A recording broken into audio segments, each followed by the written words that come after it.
Beachgoers in the WA city of Bustleton have put in a mega effort overnight, saving more than 100 beached pilot whales. Incredible footage capturing community volunteers heaving those animals back into the ocean. For more on this, let's bring in marine scientist Dr. Vanessa Perotta in Malabar, Sydney now. Doc, thanks so much for your time. It's amazing they managed to save more than 100 of these creatures. Absolutely. Every single stranding is different. And when we see a largely offshore species in shallow waters, it is always concerning. And in this case, in my opinion, the fact that there were so many that have been returned back to the sea is such a positive outcome. Now, while there is around 30 or so that unfortunately didn't make it, the silver lining here is that those individuals will be, no doubt, information will be gathered from them to provide more to the scientific world so we can try and understand why these types of occurrences do happen.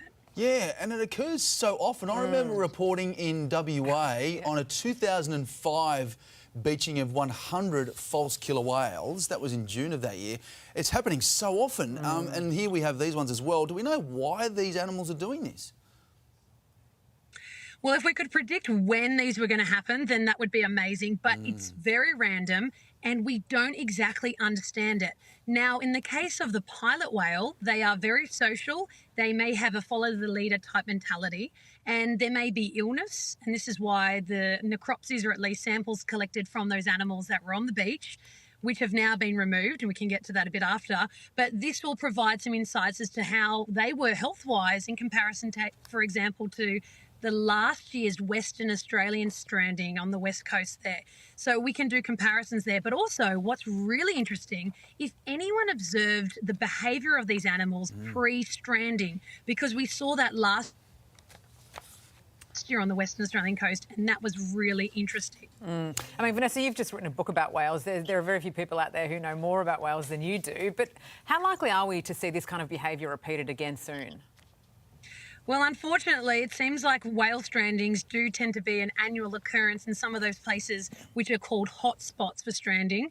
And the Western Australian coast, as well as Tasmania and New Zealand waters in the Southern Hemisphere, have become, or at least known places where we see strandings. And now it seems like it's being recorded on a yearly basis. But the reality is that this has been something that's been happening for many years. And Alex is right. Yeah, we have been seeing strandings for as far back as we can think about. And I guess the whole idea around understanding each stranding, or at least learning from each stranding, brings us forward in understanding why these animals might be doing it. So it's a big, big question out there.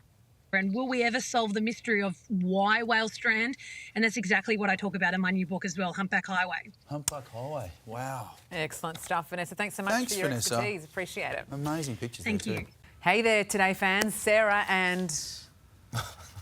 What's my name again? Oh my goodness, Carl. Hey, thanks for watching our YouTube channel, though. Subscribe now for more news, special reports and amazing Aussie stories. And Carl misbehaving, Whoa, of course. that never happens. Always happens. What's she talking about? Always happens.